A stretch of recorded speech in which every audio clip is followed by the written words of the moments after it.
Friends, Kongu ருசி சேனலில் இன்றைக்கி என்ன பார்க்க போகிறோம்னா தக்காளி சாப்பாடு. அது எப்படி செய்யலான்னு பார்க்கலாம் வாங்க. அதுக்கு தேவையான பொருள் என்னென்னு பார்க்கலாம் வாங்க. 4 தக்காளி ஃப்ரெண்ட்ஸ், அதுக்கு நல்லா பொடியாக கட் பண்ணி வச்சுருக்கோங்க. பெரிய வெங்காயம் 2 கட் பண்ணி வச்சுருக்காங்க. 2 பச்சை மிளகாய் 2 கட் பண்ணி வச்சுருக்காங்க. கருவேப்பிலை 4 வரமிளகா கட் பண்ணி வச்சுருக்காங்க. இதான் தேவையான பொருள். சாப்பாடு வந்து ஆற வச்சுக்கணுங்க. அடுப்பு பற்ற வச்சுங்க. வடக்கல் சூடாச்சு. எண்ணெய் ஊற்றணுங்க. 4 ஸ்பூன் எண்ணெய் ஊற்றியாச்சுங்க. எண்ணெய் சூடாகட்டுங்க. எண்ணெய் சூடாயிடுச்சுங்க. இனி கடுகு போட்டுக்கலாங்க.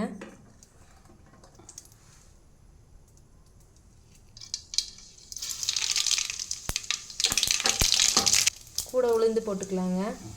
ஒவ்வொன்றா தாளிக்கிறதுக்கு எல்லாமே போட்டுக்கலாங்க. பச்சை மிளகாய் வணங்கிடுச்சுங்க.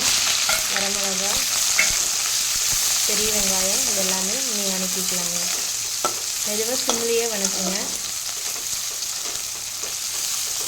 வெங்காயம் நல்லா வணங்கணுங்க. வெங்காயம் வணங்கிடுச்சுங்க. இனி தக்காளி போட்டுக்கலாம்.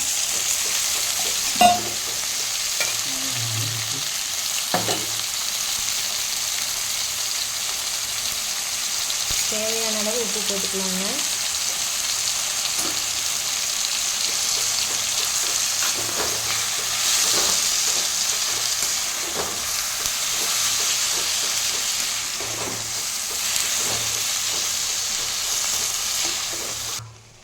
தக்காளி நல்லா வெந்துருச்சுங்க. எண்ணெய் பிறண்டு வந்துருச்சு. இனி கொஞ்சோண்டு வேகணுங்க. நல்லா வெந்துருச்சு பாருங்கள். இனி கொஞ்சம் நேரத்தில் இப்போ சாப்பாட்டை போட்டு கரட்டிக்கிட்டாங்க. சாப்பாடும் ஆறிடுச்சுங்க. சாப்பாடு போட்டுக்கலாங்க. பெரட்டுறக்கு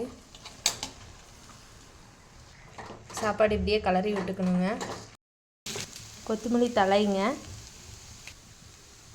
பொடி பொடியாக கட் பண்ணி தூவி விட்டாச்சுங்க. இனி கலரிக்கலாங்க. சாப்பாடு ரெடி ஆயிடுச்சுங்க. சாப்பிட்லாம் வாங்க. எந்த கலர் பவுடரும் எதுவுமே ஆட் பண்ணாமேங்க வீட்டு முறைப்படி செஞ்சுருக்குங்க. இதே மாதிரி நீங்களும் ட்ரை பண்ணி பாருங்கள். டிஃபன் பாக்ஸுக்கு போட்டு விடலாம். மதியானம் லஞ்சுக்கு ஈஸியாக சீக்கிரம் ரெடி ஆயிரும். நீங்கள் இதை ட்ரை பண்ணி பாருங்கள். நல்லா இருக்குங்க. கொங்கு ருசி சேனலை மறக்காமல் லைக் பண்ணுங்கள், சப்ஸ்கிரைப் பண்ணுங்கள், கமெண்ட் பண்ணுங்கள், மறந்துடாதீங்க. நீங்கள் கண்டிப்பாக ட்ரை பண்ணி பாருங்கள்.